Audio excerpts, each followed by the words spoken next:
Welcome to another episode of Arcpoint Sessions. We have a very special viola guest and hopefully a continuation of a viola series here for a little bit. This is Matthew Lipman, um, a esteemed violist who has won multiple different competitions and landed a professorship at a very young age at Stony Brook.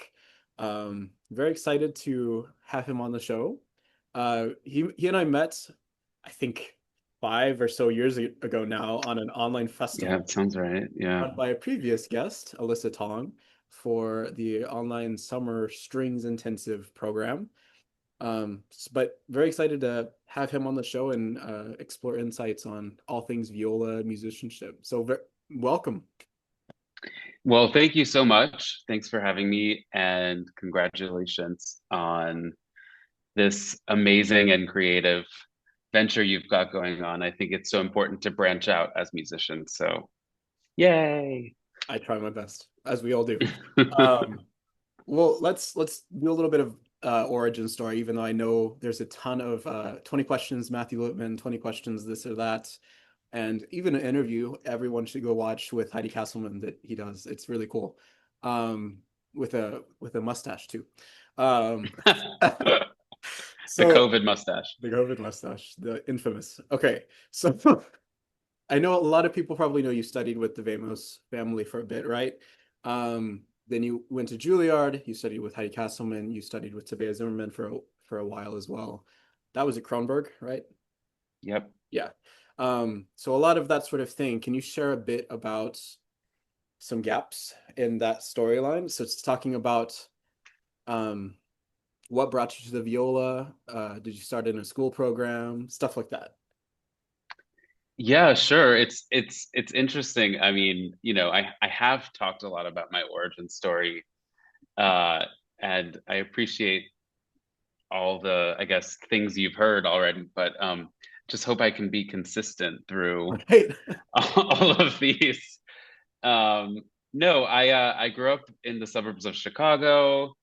I was raised in the Jewish faith, uh, and music was an integral part of going to synagogue. And so I sang, I acted in all of the like little plays.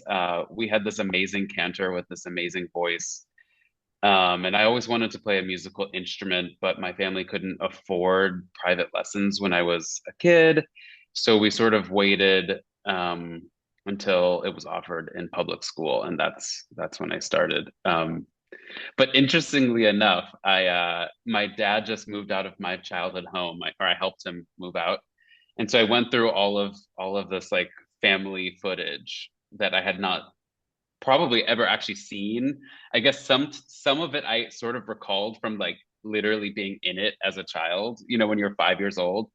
Mhm. But I was like reliving all of these memories, and one of them when I was in kindergarten, I played Mozart in a play, and I taught myself how to play Twinkle Twinkle Little Star. I remember very clearly, and I was so like enthused to be Mozart.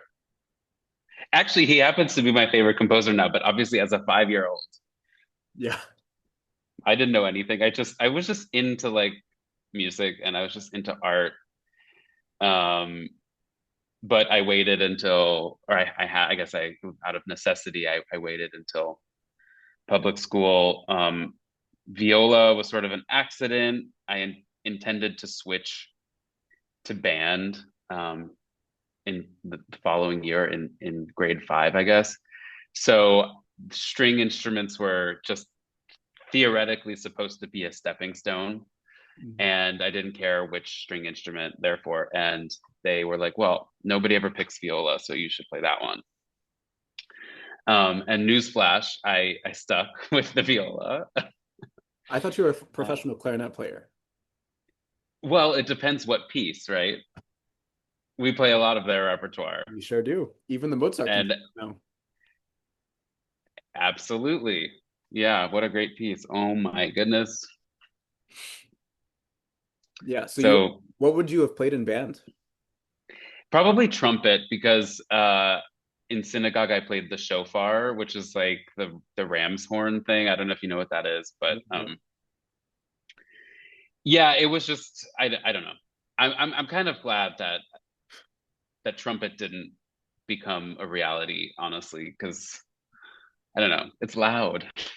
It is a bit loud. It's It's loud. also Even viola is sometimes loud. Like I put the mute on, and I'm like, oh. that's Yeah. Anyway, yeah. I mean, I guess I should make this shorter. I don't need to go on forever, but I just I mean, I sort of already told you that I already loved music before I started. And hmm so it probably came as no surprise to me or my parents that I loved it so much instantly. right. Um, and like I would just go home from school, just like play all day long. And my parents used to have to tell me to stop and go to bed and stuff like that. So um, yeah, I never had any expectations. I just loved it. And hopefully at some point we'll get to like the what the world is like now and what the reality of being a professional musician is like. But Yeah. sometimes when the going gets a little tough or something, I do often come back to the fact that like, you know what, actually playing this instrument makes me happy. Expressing what words can't as a job is such a privilege. hmm Um, Yeah. Easy to forget, important to remember. Yes, absolutely. That's the thing that always boils down to it. Like when students complain about, oh, I need to practice this or that. I'm like, the fact that you can, even if you go into that, going to music school, the fact that you can go think of this as a career is kind of a privilege. Not everyone has the work ethic or talent. Yeah. So Totally. you, in the school program that you started with, did you immediately start working with Mr. Vamos? Oh, no, yeah, I guess I should fill in those gaps. Okay.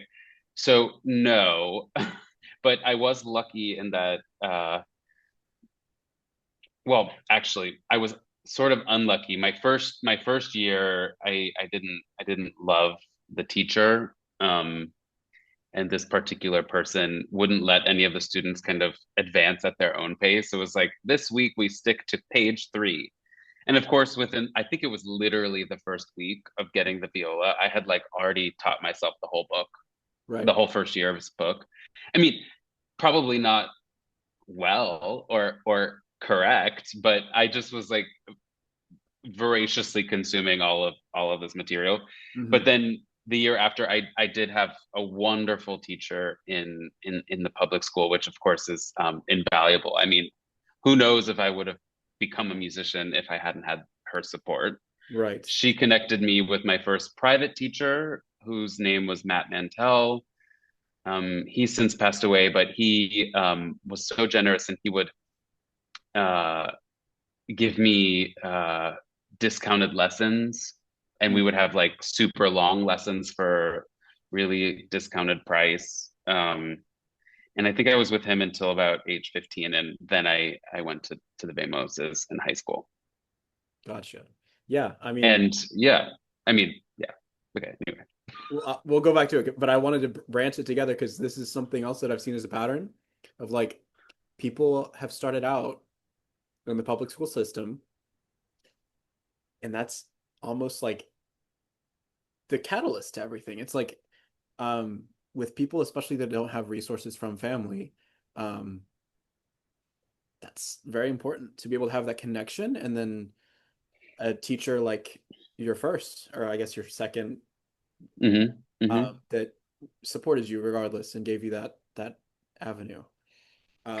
Well, I think it proves many things at once. One, that the public school system is a viable path Right. forward, right? For becoming a musician, but also just how invaluable it is to be supported. I mean, even if you don't wind up becoming a musician, like I don't know, it just adds so much.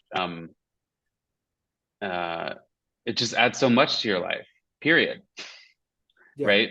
So many skills, so many varied skill sets. And hopefully people who don't wind up being professional musicians but played when they were younger wind up coming to our concerts.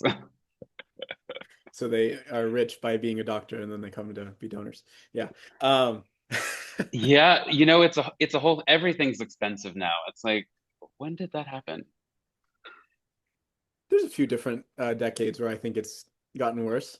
Yeah. Yeah, yeah.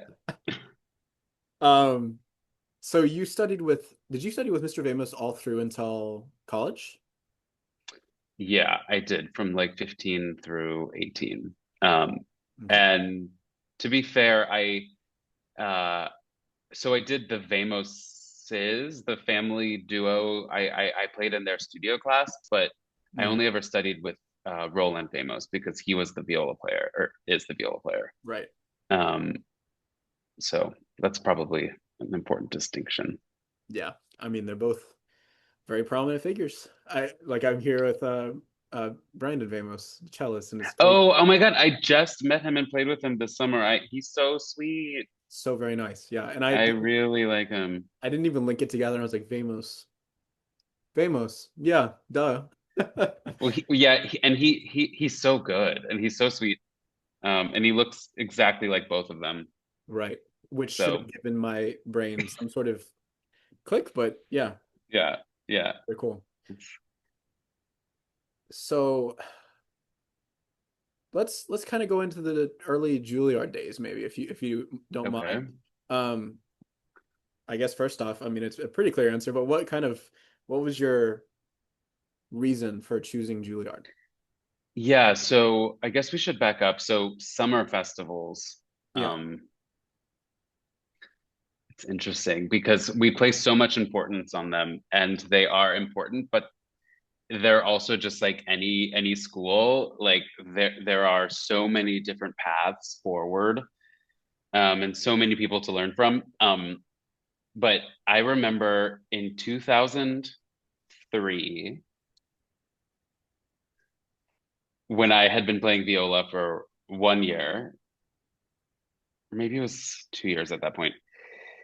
Perlman was a Kennedy Center honor recipient, and his Perlman music program, like campers, played at this awesome event at the Kennedy Center, which Hmm. was televised, and I saw it, and I was like 12. Actually, I think it may have been 11. How old was I in 2003?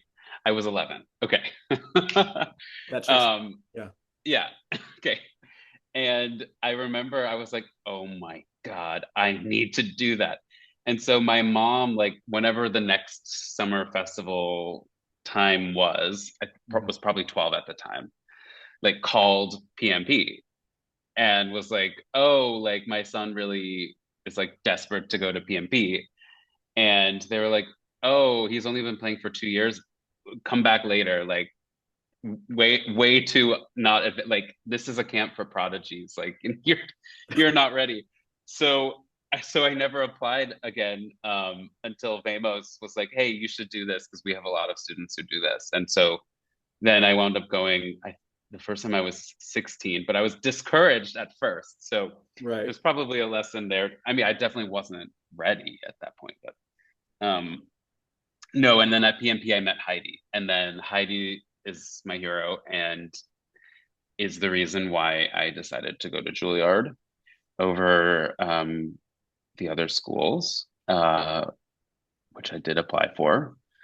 Um, yeah, and Juilliard was a ride too.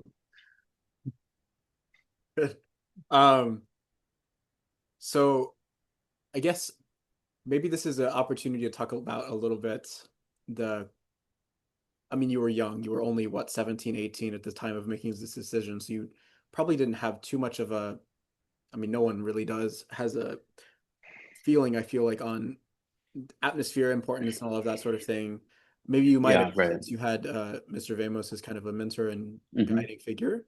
But was there anything in particular that outside of Heidi Castleman, which is a really big, important reason, of course, to go somewhere as your professor, but anything that made you really go, yeah, this is my place? It's a good question, and it's relevant, I think.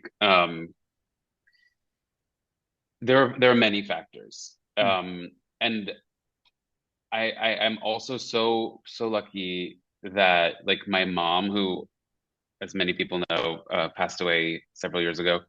Mhm. She was like also amazing, and I lucked out in the mom department for sure. So Right. what we lacked in finances, she more than made up for in like literally everything else, like unconditional love and support and advice and all the good stuff. So choosing a school look, it's impossible to not think of the reputation of a school, right? Juilliard has such a big name. Curtis has such a big name. A lot of these conservatories pride themselves on their low acceptance rates, Hmm. whatever that really means, right? So it would be impossible to say that a decision is ever made without taking that into consideration. Hmm. I I do feel that because of my mom and Mr. Vamos, and honestly Heidi, but Heidi's not the person. She would never pressure anybody to kind of study with her. I just Right. already knew that I loved her. Hmm. So I did apply for many schools. I did get into many prestigious schools. I was lucky enough. And it sounds funny to say, but I actually chose Juilliard for all of the right reasons and none of the reasons because it was Juilliard. Right. Hmm. Like also financial, like I happened to get a scholarship and I was able to afford to go there and I got lucky and like it just made sense to me because she was my number one teacher and I got the scholarship. And it just kind of happened to be Juilliard. If she had been um, anywhere else, I'm sure I would have gone to to that school as well.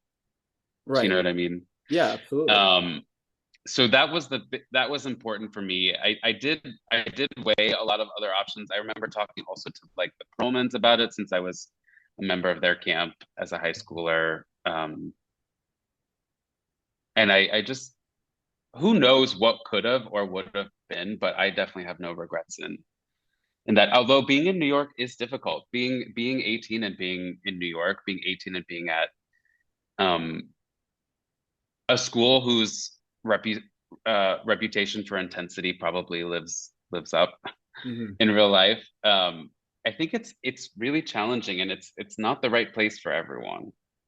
Right. Um, And you know, you said something really interesting. You said you chose it for the right reasons and not the wrong reasons. What would you say those wrong reasons typically are? I know prestigiousness of the name and everything is probably one of those, maybe. yeah, could be.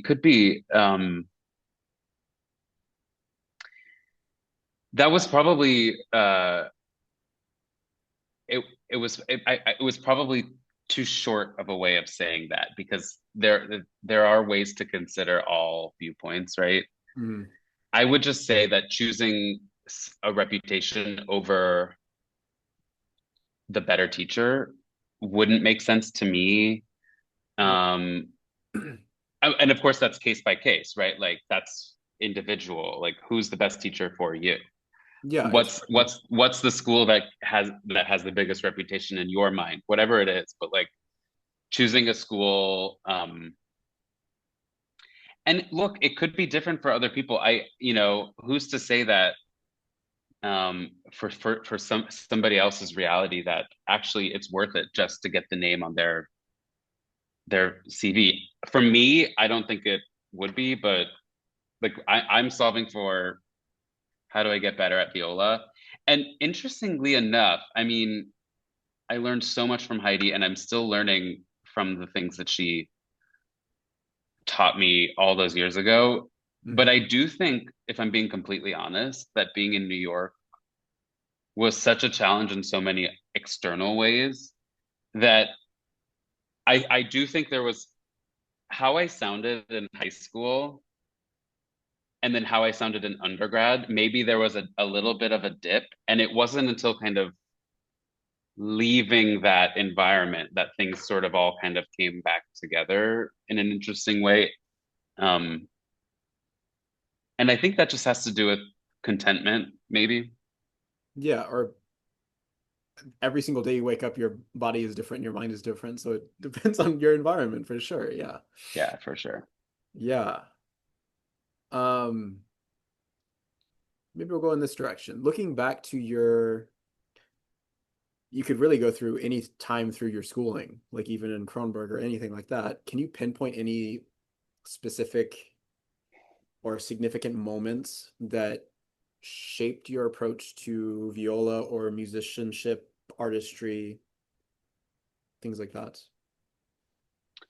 I mean, I would say every teacher I had represents a major moment, a major shift Hmm. um, in the finished product, or let's say where where we are right now, Right. which is it's never a finished product, a product, right? Hmm. No such thing as Um, perfection. yeah, no, I feel like from my first teacher, Matt Mantell, I honestly learned discipline. Mm. I learned that in order to get from A to point B, it requires a lot of work, and that's not always fun. From Mr. Vamos, I think they have a reputation of being kind of, you know, sticklers. I didn't find that I was being forced, or I already had the work ethic, I think. Right. But what I got from him was a real regimented plan on how to do technique, specifically left hand technique. Hmm. Um, like basically learned how to sound good from Mr. Vamos, and that didn't take very long at all. He was like, "Do this, kid," and I'm like, "Oh wow, that sounds good. Right. Okay, cool." Heidi represents um, a shift towards artistry. The idea that we have to allow music to breathe, that each composer has their own identity, Hmm. um, that playing viola is living and breathing kind of thing. It sounds kind of new agey, but it's so true. I also learned bow technique from Heidi. So I learned left hand from Mr. Vamos, and like I don't know, I don't analyze my own technique a lot, but like she did such a good job. I love my bow arm. Right. That's every single time I've talked with you, it's you always attribute your arm to Heidi. So it's I She did such a good right. job. Like she was like, this kid needs help. And I remember certain lessons where she'd be like, the pinky moves 45 degrees like backwards towards the, and I was like, what is she talking about? Right. Who knows? And yet it all came together eventually. So Right. um and actually I think that's what I got from Tabea. So when I went to Tabea, I had already had a master's from Juilliard. So it's not like I was that young. I was like 24, Yeah. which is super young still, by the way. But like I wasn't On the 17, right? music field. Yeah. And I think for me, was also I never really lived there. Like I would commute back and forth, Oh, which sounds totally crazy to like fly to Germany for lessons, but she's Tabea and it was worth it. right. And like for example, I joined CMS when I was 21, so I was already sort of working. I had I was playing concerts in New York to pay for the flight to go take lessons in Germany. Um, but she sort of brought it all together, I think, because it's not like she taught me some new philosophy, but she was sort of just like, this is the level I expect, and you know, you should be able to do this and get this. And we talked a lot about phrasing and analysis of music and kind of practicality of performing.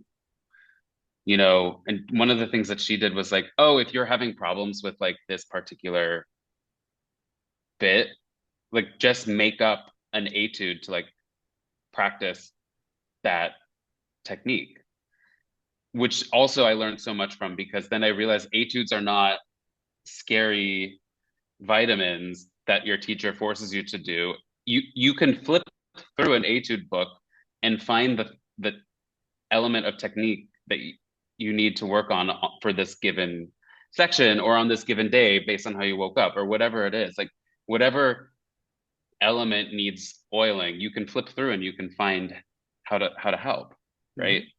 So it doesn't have to be like, and then today we wake up and we play four lines at this metronome. And although, of course, I think when you're younger, that does help. But Yeah, Stradiak is good. I love Stradiak. And guess what? I only started doing it like a few weeks ago. Like obviously I know what it is and I was Right. forced to do it as a kid, but like I'm like warming up with Stradiak religiously as of the last few weeks. And it's like, oh my God, I have so much facility all of a sudden. I'll call you in a Like, year and you're going to be doing Duna's Daily Dozen or something, and oh, I've done that too. Those are pretty good. they're also insane. Yeah. But yeah, so she was it's kind of interesting how that also follows in a timeline. Yeah. Like it makes me wonder too, as a pedagogue, how much is attributed to just you?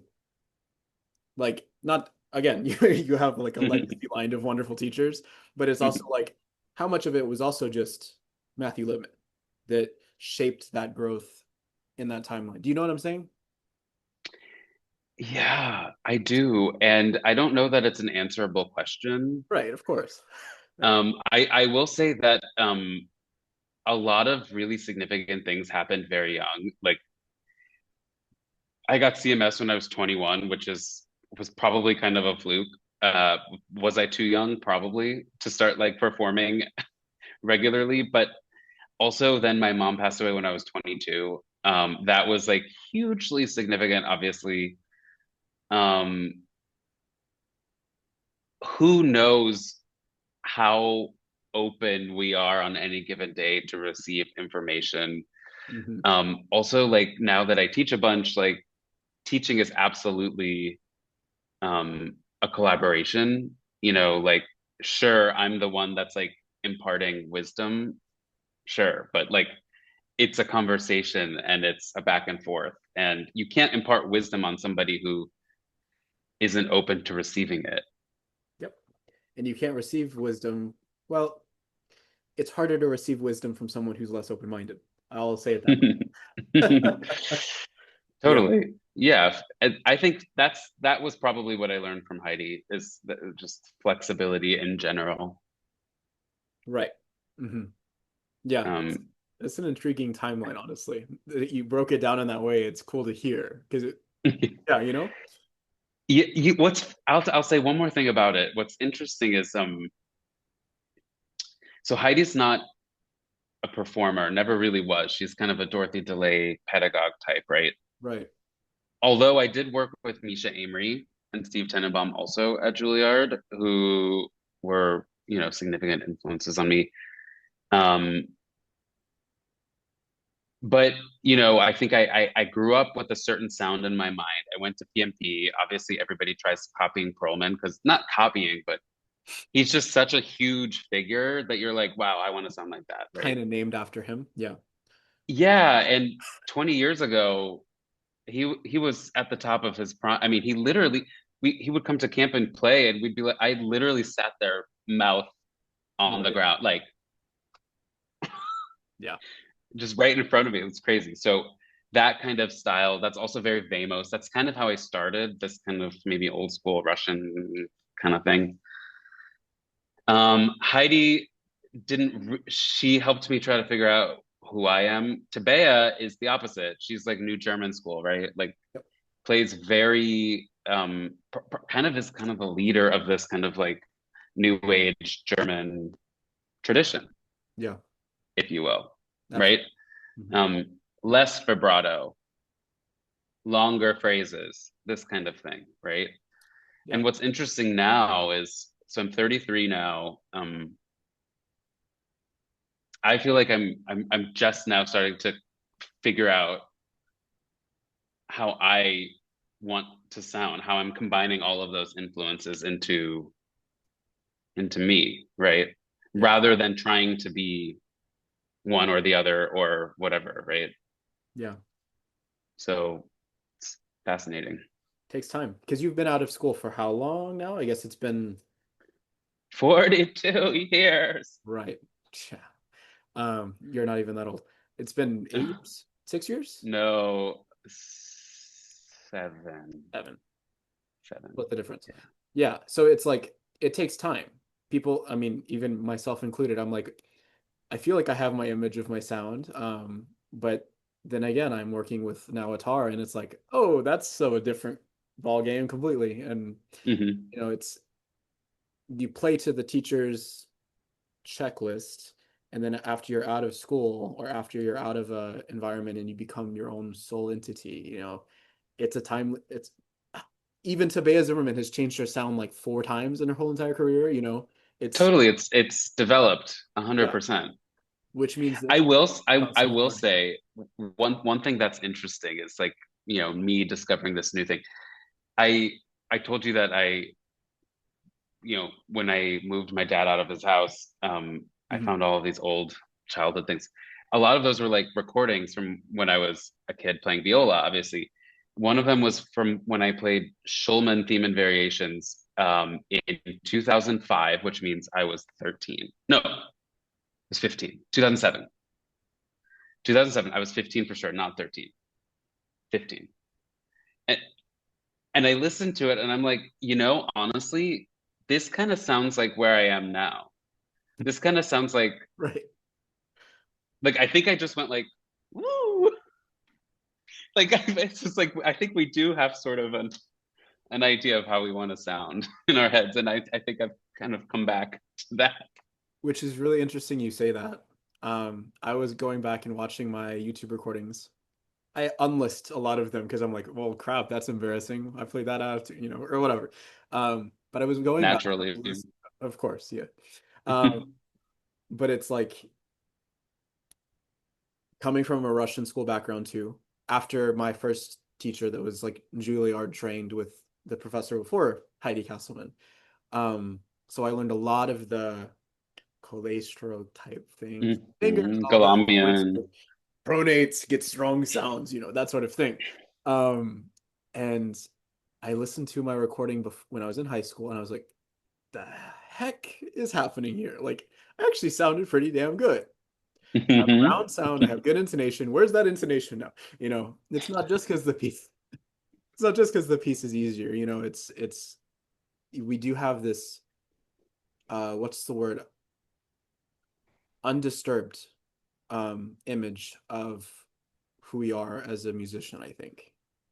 Maybe that's not universal, but I think that that's something that's interesting to think Yeah. of. Inner child of musicianship, you know? Well, that's the whole thing with prodigies, right? Like they haven't figured out how they're doing it. They're just doing it.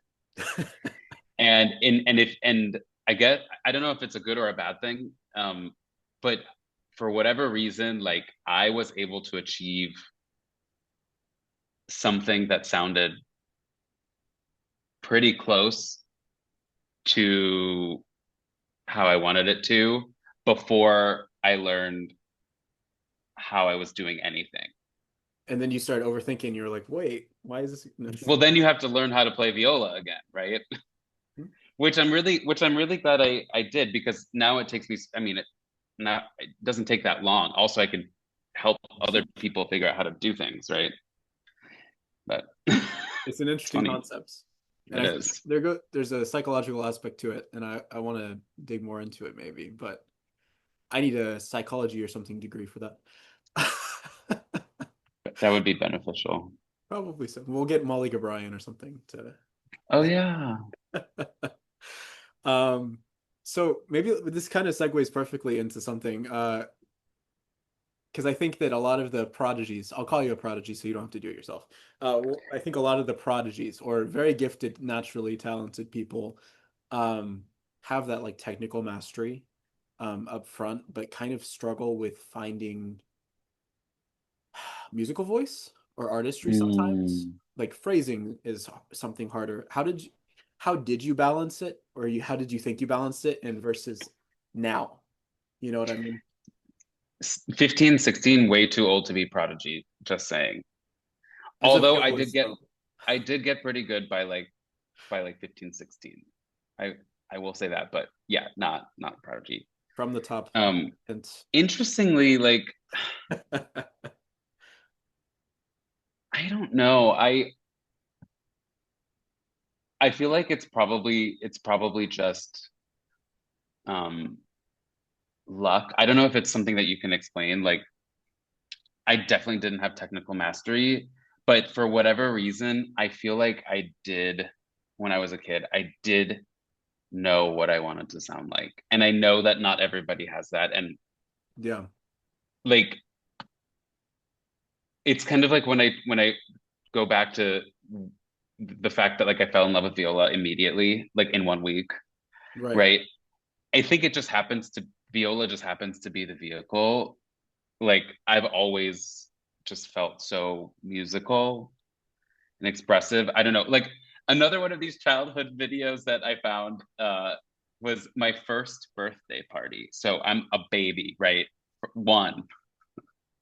And my mom is like blasting like Tchaikovsky piano concerto in the background, like in of this whole party with all of our family there. And it's like, oh, okay, I see where where this comes from. Like it was just Wow. part of the soundtrack, you know? So for whatever reason, I feel like I've had an identity, and I think I'm very lucky. And everything else since then has been trying to figure out how to get that to come out. And like I said, I did have some success at that without really knowing how I was doing anything. And I should say also officially that in when I was 16, I got pretty seriously injured in both arms because I didn't know how I was doing anything. I was just searching after this sound, right? Yeah. And so I had to learn how to play the viola by virtue of being able to continue playing viola, if that makes sense, right? Like I wouldn't have been able to sustain it with an injury. Hmm. So that's I don't talk about that enough. And Heidi was instrumental, pun intended, in that starting from PMP. I came to PMP like with injury, right? So and she kind of fixed me. Right. Yeah. I think it should be talked about more. There's kind of a taboo on mental health and that I feel like in Hmm. the physical industry injury thing, I think is getting a little bit less taboo behind it. But because people think, oh, that attributes bad playing. But I think that's misconception because there's really darn good players who might just have something tweaked here when they're born, and it just, you know, It's true. you have to learn Many the, causes. yeah, Also, like classical arts aficionados tend to be quite intense and quite excellence driven. right. Um, and so there is this kind of culture of like, okay, well, if I want this, I will stop at no end to get it. Hmm. That could be tangible. It could be first prize in X competition, or it could just be like, oh, I don't sound how I want to yet, so I'm just gonna injure go until I can't physically do it anymore, Right. right? And I do think that that is often kind of a I don't know a thing. Yeah, I mean, I think you met me right after I had stupidly injured myself. So I was kind of going through this. I took a break off of viola for about a year. I Um, think I remember that. Yeah. yeah, for multiple different reasons, but and uh, yeah, it's because I mean, my professor assigned Devil's Trill and all of this stuff, and I didn't know what I was doing. But I Hmm. kind of, of course, later than 15 and 16, it was more 18. But and it's such a, you have to almost take 10 steps backwards to relearn yourself with Hmm. film. And it's an important but necessary thing sometimes. Not all of us are like Yasha Heifetz, where we can play with a completely different bow hold and all of this sort of thing. And I would bet you that if you were a fly on the wall for his life, there were plenty of struggles. Yeah, absolutely. I mean, I know that Um, he was nervous before walking on stage. He also had hmm. relationship problems. There's a lot of things that man, as much as he was a Yeah. legend. Uh, It's humanity. We all deal with a lot. yeah, that's what makes us artists, Yeah. I think. Hmm. Is taking it in stride and trying to make the best of it. Yeah, Um, I'm definitely more proficient in like expressing through like a viola than I am with words. Like I'm so bad with words. that's in my studio contract. That's what I always say is I since I struggle to speak through words, I want to help students be able to find their voice. And I think I had one snarky parent go, I think that you should go see a therapist for that. Yeah. But I thought that was funny. Um, Music is a form of therapy. really is. I Yeah. it's, uh kept myself and many others alive. So it's a very important Mhm. thing. When you reflect on your path, so competitions, schooling, performances, starting CMS at 21, and even like teaching at Stony Brook now, um, could you, this is such a funny question. Could you have seen Mhm. it going any other way? And do you think that the mindset that you adopted, uh, I mean, of course it did. Do you think the mindset that you had flowed pretty well into this, or did you think that were there some pretty unexpected or unwanted things that came with it? Because you have talked many times about you lucked into this, you're lucked into that, Mm. that sort of thing. Mm. Okay. I don't know if I totally understand um It was a wordy question. the question, but I think I sort of know where to go. Um, and what I want to say is events. Look, I'm 33. Okay, so I have some perspective. Obviously, things will continue to get clearer. Mhm. But the last competition I did was probably 2012. Right. So it's been a while. So I have some perspective. Um, maybe 2013 now that I think about it. But I want to say that there no specific event can be um I don't think I can pinpoint one specific event that helped this path or this story, right? Hmm. It's a combination of all of them, and more importantly, it's a combination of who you meet along the way. What we do is, you know, it's inherently collaborative. It's like there are some like forces of nature who are just who just work incessantly because that's their personality. And I really admire those people a lot. I'm not one of them. I have to feel good in order to do good work, Mm. right? Um, and it's the people that I've met, the people that I've chosen to surround myself with. And over time, your path kind of weaves, right? And you have to be flexible. When I was young, I was throwing myself at everything, Yep. right, to see what stuck. Some things did, some things didn't. Did any of that ultimately matter? Probably a combination of a lot of them did. Do you know what I mean? Would I be at Stony Brook without CMS? Not sure. Would I be at CMS without Juilliard? Not sure. Would I be at Juilliard without Perlman? Not sure. But it's not any of Hmm. those explicitly, right? Yeah. Um, yeah, I don't know if that answers your question. No, I think it's keeping an open mind is important. mhm. Um, Trying to be nice is important. One thing I've been saying to students, and I try to listen to my own advice. And God knows, I wish I would. I wish somebody would tell me this so that I would believe them more, because I would believe somebody else saying it more than myself, right? Right. But the thing about what we do is that it's it is a personal expression, right? It is literally by definition personal, Hmm.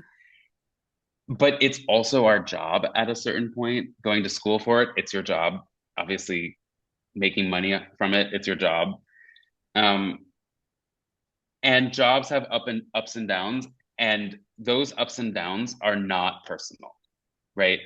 We can't miss a shift and then think that we are bad people because of it. That doesn't that's not healthy. That doesn't work. So removing the, for lack of a better way of explaining it, the work portion from the personal expression portion, I think has I think can be helpful. I think it has been helpful for me. It also makes it easier to just be nice to everyone if you're not taking everything personally. Yeah. You know, another example of easy to say, hard to do, but like actually I was just listening to a podcast. Oh God, what is it called? It's he wrote the book with Ezra Klein called Abundance. Derek Thompson, I think is his name. Do you know this guy? I don't know him. No. Anyway, he said the 20s are about worrying about what everybody thinks of you. The 30s are about not giving a damn what anyone thinks of you. Excuse my French. And the 40s, you realize nobody was paying attention to you at all. Hmm. Everybody's just worried about themselves. Yep. And I'm not 40, but I that's definitely where I'm at right now. It's like nothing's actually that personal. And that opens a lot of doors. Like, oh, what is it that I want? And how do I go get it without any sort of like, I need to do this by this date and I need to compete for this spot with this person. No, Hmm. Yeah. no, that doesn't make me happy. Right. It's a temporary satisfaction, perhaps, if anything. Totally. Yeah. That's something. I'll tell you someone else who said the same thing to me. It's Elias. He caught on that I Mm. was chasing stars, is his expression. And he said, "No one cares. Look down at your stand, do your thing. You're gonna be able to make a living. Do your thing."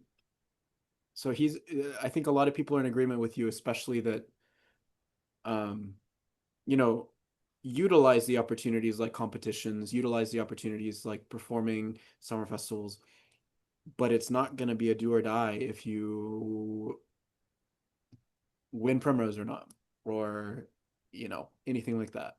You can be a I demo. didn't win from Rose. I think you got to quarters or something, right? Or semis. I mean, I made the finals, but I Okay, didn't you made win. finals. But Okay, you don't still, have to I be a mean, finalist at Primrose. look, it's um, always grass is greener. exactly. James Ennis told me, he was like, you know, if you're not playing a concerto, you wish you were. If you're playing a concerto with the Rhode Island Philharmonic, you wish you were playing with New York Philharmonic. If you were playing with New York Philharmonic, you wish you were playing with Berlin Phil. Like it's it's just human nature. Never ending. There's always a Yeah. comparison basis, and the best person you can compare yourself to is yourself, I think. Hmm. Um, yeah, that's cool to hear. If actually no, now knowing that you were kind of similar to me, you didn't have really the money to do lessons. It was a struggle to do all of that sort of thing, and you had to make it work. Um,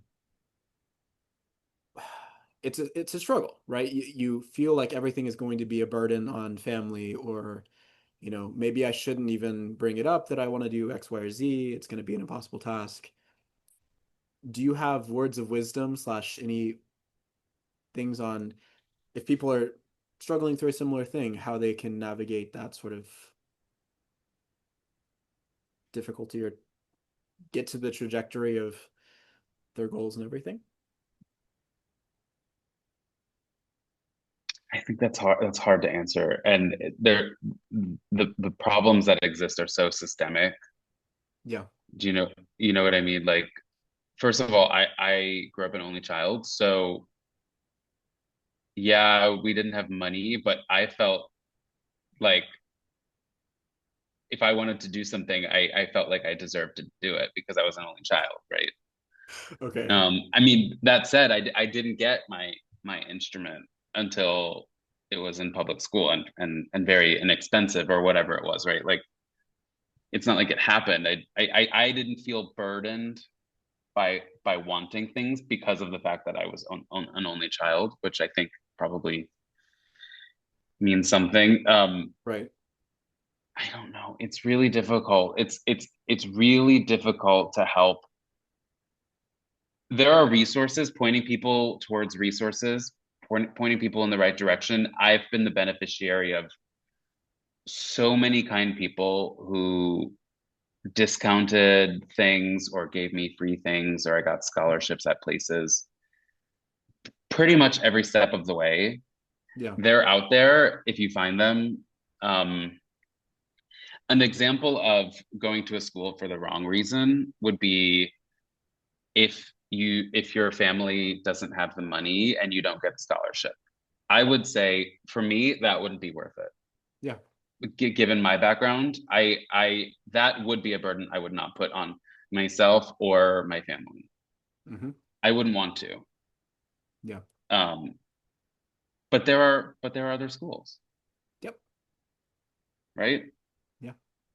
Yeah. Um, yeah, unfortunately, I mean, I don't want this to get political or anything, but It you again, know, it's your comfort. in Europe, I before Kronberg, I went to Hans Eisler for 1 year to study with Tabea. That was 300 euros. Yeah. Yep. There's government support, Well, there's right? we talked about I have a violist colleague. He does um he's Islam, and he performs a lot of cool niche music. He does a lot of really cool stuff, and he is an outlier. He talks about how there's not appreciation for arts in America past, you know, um, the kind of pretentious nature of it. It's like, oh, this is kind of a, champagne and a glass of wine type of event. We have to all be very uppity. It's a thing that has a lot of barriers associated with it. Um, I don't think he's wrong. I think it's more complex than that. Art yeah, exists on all levels everywhere. It's a big country.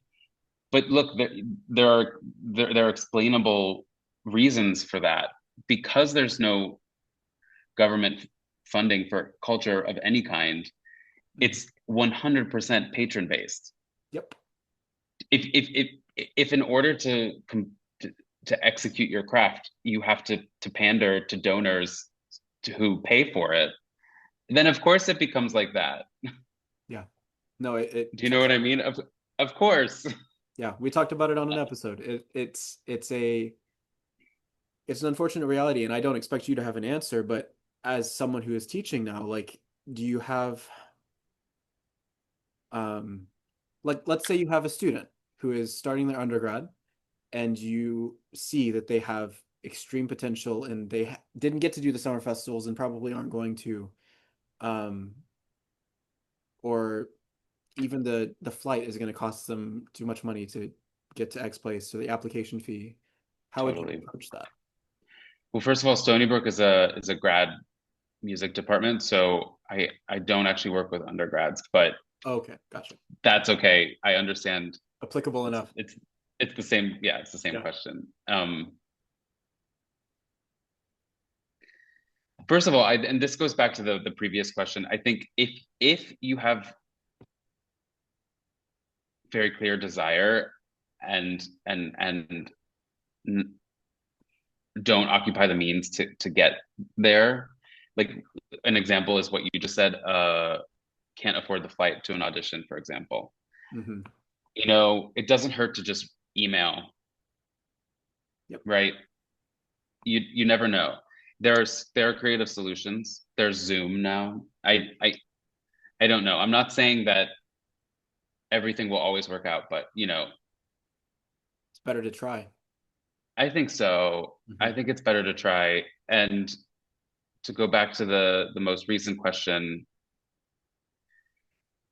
I actually think about a lot about this, and I don't know, we'll see moving forward how my life, um, how my path continues. Yeah. But I've just been thinking, I get so upset by the fact that there's the issues there are in this country around the arts. And I recognize the value. I know you do. So many people do. Anybody listening to this will. But unfortunately, there aren't that many people in power in this country that feel that way. So, on one hand, it's an uphill battle, right? There may be fewer traditional outlets for students to go into Hmm. because of that. There may be fewer orchestras because there's not that much money for the arts circulating, Right. right? And at the same time, because of that, because there are no traditional, or there are fewer traditional outlets, let's say, that begets huge opportunity for students, right? And that's one thing that I actively try to tell my Stony Brook students, especially because they are grad students. Um, it might not be the path that you thought you would be on, especially now, especially in 2025. Like it might not be, but there are essentially limitless options. Like I encourage all of my students to be enterprising. So many of them, all of them teach basically. So many of them create unique projects and Mm. collaborate in really cool kind of new music spaces. Several of my students have graduated to go on to run series in the area, right? To start summer festivals for kids. It's like there are many ways to find meaning in this field. And more importantly, there are many ways to contribute. Yep. We just have to think a little bit more creatively. In Europe, and I'm lucky enough that I do play there sometimes, and I love playing there because it's just this music is part of the culture. It's from there, So it's like you play a concert and the audience kind of understands what you're doing, and you're like, whoa, that's so cool. Right. And at the same time, if I'm honest, the other musicians have never had to speak to a donor. They have no idea how to fundraise. They have no idea how to organize something, Right. right? So it's flip sides. We have to work harder, but there's an upside to that, Hmm. right? It's that's sort of where I'm at right now, and you can too. Wait, I can too what? We all can. We can Oh, we can all yeah. do anything. We put our minds to something. We can I we see can what you're do saying. it. You Yeah. create it. You know. Yeah. No, in a way, what is the expression? Challenges always inspire opportunity, or, like they inspire growth. And it's the same kind of thing here where it's like, yeah, we might have less arts funding currently and probably always than Europe, but I mean, most people, I'm not going to say everyone knows how to speak to a donor and stuff like that, but it's a skill set that you almost have to learn um, to thrive. I'm not going to say to survive, but it's something that's very important. Um, Well, so look, you keep your eyes open. You acquire yeah, as many skills as you can, and be open to where your path takes you. It's not necessarily always going to be explicitly like asking one person for X amount of dollars, right? right. It's Maybe at some point it will be, but um, um, sometimes yeah. it's just a random email going to somebody and a connection being made. It's I'm going to say one more preachy thing. go for it. This is all It's about something that preaching. I it's something that I've been thinking about. Again, I wish this is advice somebody else would give me so that I would believe them. But I was helping a colleague apply for a job recently. And I just was sort of thinking,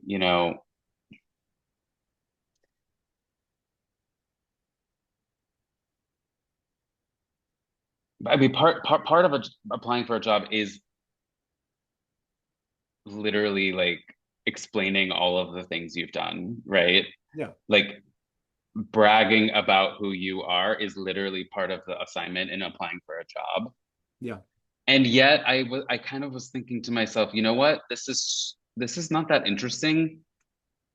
I mean, like not this particular person, just like in general, like bragging about my accomplishments or the like doesn't contribute to the field. It doesn't move anything forward. And so then I started thinking about, you know, maybe applying for schools or applying for jobs is actually more about what I can offer them rather than it is about what they can offer me. Or a combination of both, obviously, right? Right. And somehow if you can answer that question, what can I offer? What what can I offer this entity that I want something from? Yeah. That makes it much easier to go get that than if you're just like, I want You're giving away all my secrets. it. I'm kidding. Well, then you're a very wise person. Yeah, no, I mean, everything is mutual, right? Everything scratch your back, I'll scratch, everyone's scratching each other's backs type of thing. It's when a professor is hired is a school, a university, music conservatory, anything, it's it's always about what can you give them? And then you have to think about what can you reap from being at that institution. Um, and I think that goes outside of being hired at an institution as well. I mean, it applies to.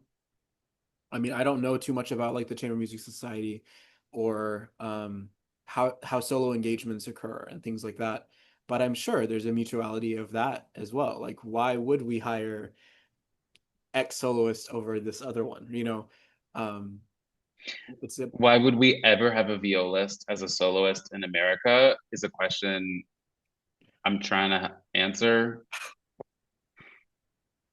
hey, you've made it Doesn't work. doesn't doesn't seem answerable, but we're working on it. You've made it work sometimes, right? You've done some solo stuff around here. Yeah, sometimes. Yeah. I know it's mainly chamber music stuff, but yeah. But it's I think it's to wrap around into it. I think I was going to ask you a question of like, are there trends or shifts that you've noticed in the profession? But you've pretty much already answered this. You need versatility, right? You need to be open-minded, flexible, adaptable. And an idea of what you want and how to get it, right? What you can contribute. Right. Yeah. Selling yourself essentially. I I think it's ever more selling yourself in a mutual way. Because I think that it's ever more important that musicians and especially musicians in academia, because I have a lot I could say about academia. Especially wanting to be a professor, it's kind of a world that I really want to get involved in the ins and outs, but Mm. also change a lot about it.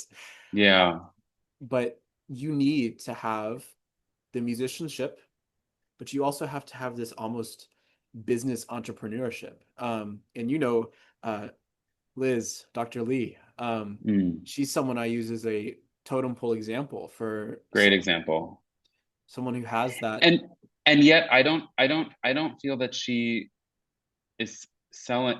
I mean, I don't know. I don't mean to like Maybe the word you isn't know selling yourself. go right. I really feel Liz is I agree she's a great example, and it's because she wants to contribute, and she's figuring out how best she can Right. actively.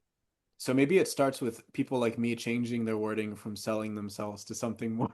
I Yeah, mean, I feel like I've made that shift. I don't feel like I'm selling something. I feel like I'm trying to give something.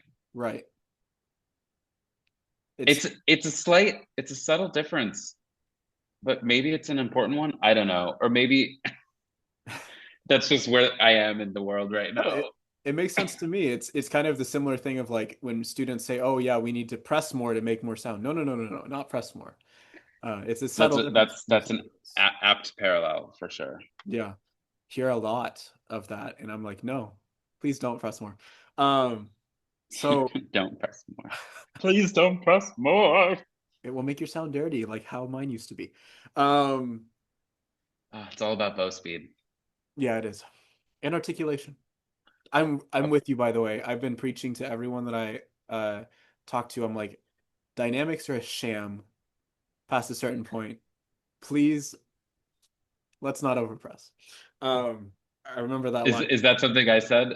Oh yeah, it was great. That stuck with me. I was like, he's right, especially in the viola world. Oh, Um, it's so true. It's about them overtones, not that dynamic. Not about that nasty, noisy sound that you have that you're playing right now. Right. So yeah. Right. Um, you said something funny. You said we haven't made the viola a soloistic thing in the U.S. yet. Um, I was gonna ask you, what are some ways the viola is underappreciated, and how do you want to change that? I guess that's one avenue. Do you think that how are avenue how is a way that we could start to bring the viola even more into the limelight? I guess if you want to go in the specific direction of America, I thought we have already kind of been going there in the past decade. It's kind of crazy to see all of the We stuff. have been, and yet there's look, I should listen to my own advice. It's not just the viola. The viola happens to be caught in the bigger problem, right? There are five pieces total divided between violin and piano that get played by every orchestra. Hmm. That's the problem. And Right. maybe it's 10 pieces by five people that just do the same orchestra every time, every boop, boop, boop, boop, five pieces, right? Maybe 10. And that is a byproduct of pandering to a culture of donors, right? So education's important. Again, if I were to listen to my own advice, I would become enterprising and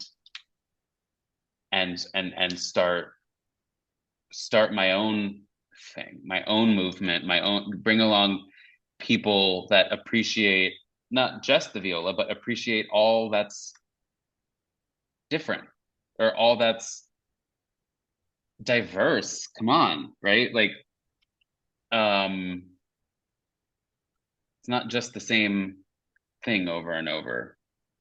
And No. I do think that in Europe, by look, there's pros and cons, but by virtue of the fact that culture is understood as a government expense that's worthwhile, they can be experimental. Hmm. And therefore, after generations, right, the viola is a solo instrument there because 20th century music is not scary, Right. We have a very right? big stigma with 20th century music here. It's like, oh, it's all unapproachable, but it's not. It's not, and it's that's also changing too. I mean, Mhm. I don't know if that's answering your question. I'm just gonna go back to the what can I contribute because I it hasn't really worked for me to be like I deserve this and therefore I should get it. That doesn't work. No. So what's relevant? What can I contribute? How can I use my skill set to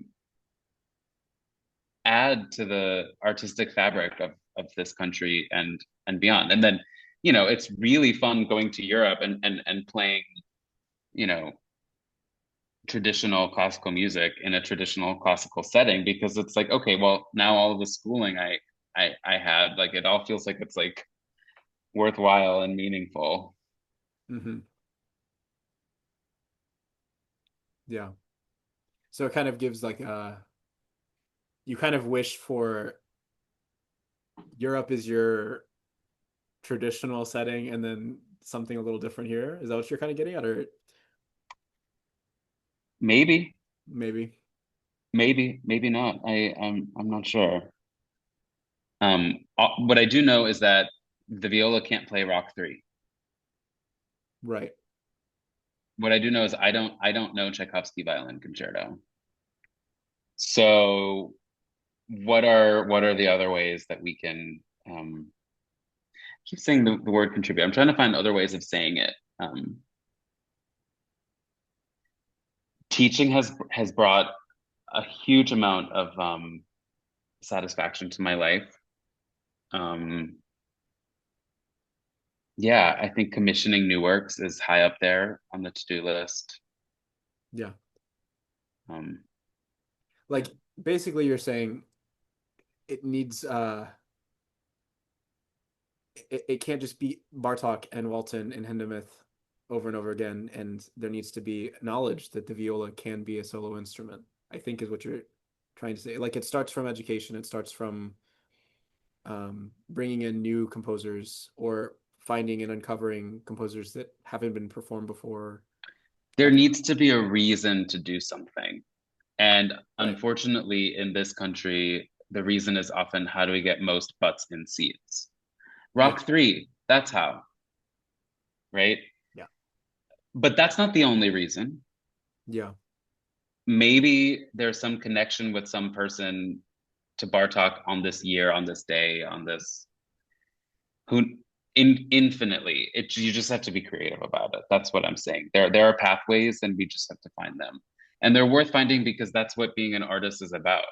Like yeah, the friends that I have who are, let's say, lucky enough to play like Tchaikovsky concerto on a loop, that gets boring too. yeah. Do you know what I mean? They're starved for like artistic creativity as well. I'm sure. It sounds So kind of taxing in a way to think about yeah. doing something like that. Past, the first three times maybe. Uh, Yeah, those first three times are yeah, maybe four, depending on the orchestra ending. yeah. Yeah, it's a thing. I will always think back to this class I took, and I was probably the only white guy, male in the class, but it was women in music. Oh, Um, cool. and it was all about the infrastructure of music industry and um, academia and how it kind of suppresses um, women in all forms, even as professors, the statistics of tenured professors or people that aren't just adjunct or associate um, is Yeah, overwhelmingly low and stuff like that. And I asked the professor what we could do about it, and she said, right. It's a hard question. "Yeah, Tradition is yeah, hard to overcome, but also like adds purpose to our lives to try to figure that out, doesn't it? hmm yeah." And especially in her position, she was, I think she's your age, but she was, professor So old. 7 years older than me. Wow. Like it's a young age to be in and have a professorship at a school. She wanted to toe the line carefully, but Right. she's in the position to make change, And I think that someone like me, like I want to be in that position in a couple years, or it's going to be a few more years after the doctorate, but um, Totally. it's something that I like to start the discussions about, clearly. Um, so I think it is And important. yeah, you're doing it, and that's what's so cool. That's how we started. You're already doing some. You're already contributing. Yeah, that's the goal. And This is great. I rock around the school. The reason that people ask me why I still want to be in school, and I'm like, oh, I don't want to be, but it is an avenue to, don't tell anyone.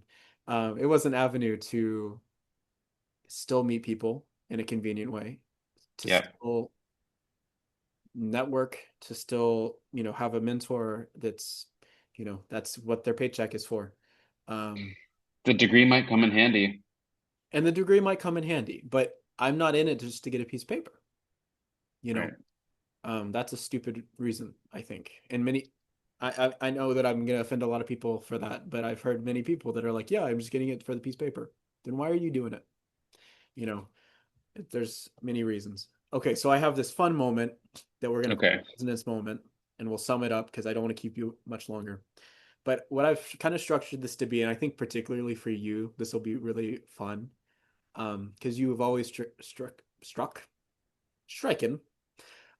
struck me as philosophical, as well as artistic. I want it to be like a time capsule for you or people to look back on, or it could be a quote that you're thinking about, or an idea that you're thinking about, a piece of music that you're like, holy crap, I hate this. It could be anything you want, but something that you're thinking about churning through, trying to figure out, that might resonate with somebody else, but is surely resonating with you. And you can watch this video in a year or two and be like, huh, that's funny, or, oh, I wonder what the growth that happened. Kind of a vague, encompassing thing, but what is Matthew Lipman churning on right now? You actually brought up like a few different things during this. Shradiak. Yeah, left hand velocity, hand frame, and coordination, I guess. That it's not a lie. Really? No, yeah. Don't Opus 35, number 6. I think if there was an etude that sums up my philosophy in sound production, it's that one. It's technically it's a trill etude. Don't Opus 35, number 6. It's my favorite. Mhm. But what it actually is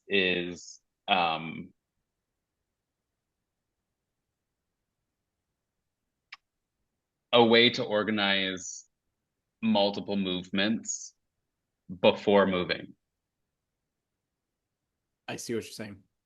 which literally is sound production, which literally is shifting, which literally is all of the above. Everything. Like, Yeah. how do we play viola? We organize it before we move.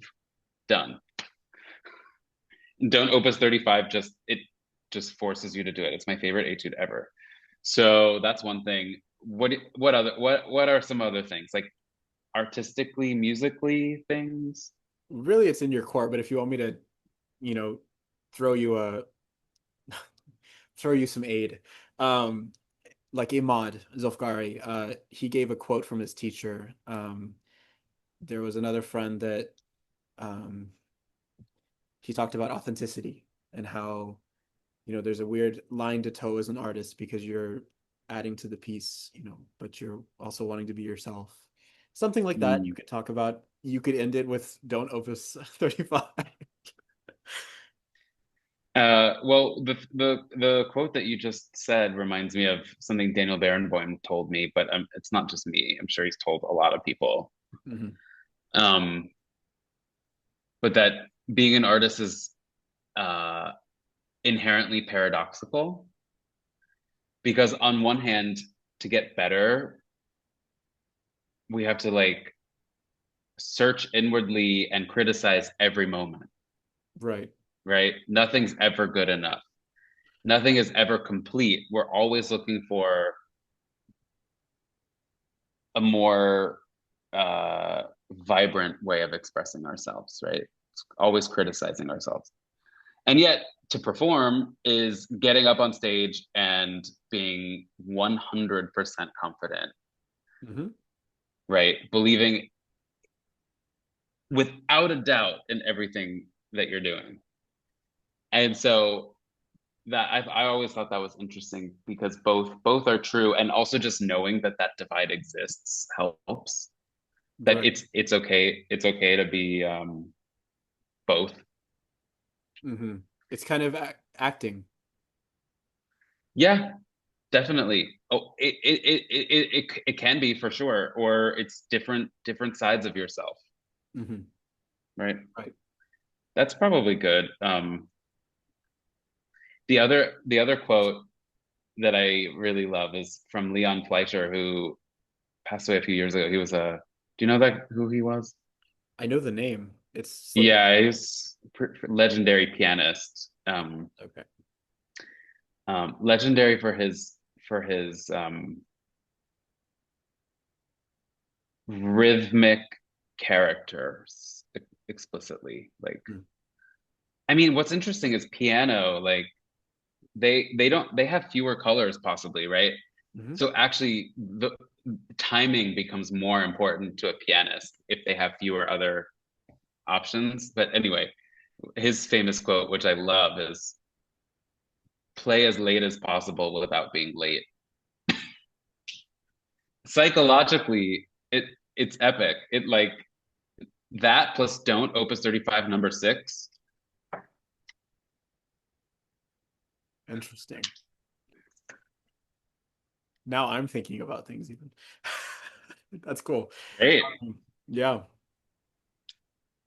nice. Well, do you have anything else do you have anything you're working on or like about to do that you want to plug, for lack of a better word? Yeah, there's something big, but I can't talk about it yet. I Fair hate when enough. people say that. It sounds self-important. It's not. I just have to confirm some things before I can talk about it. That's fair enough. Well, if you want to, you can always like use this in some capacity. With my whopping amount of viewers.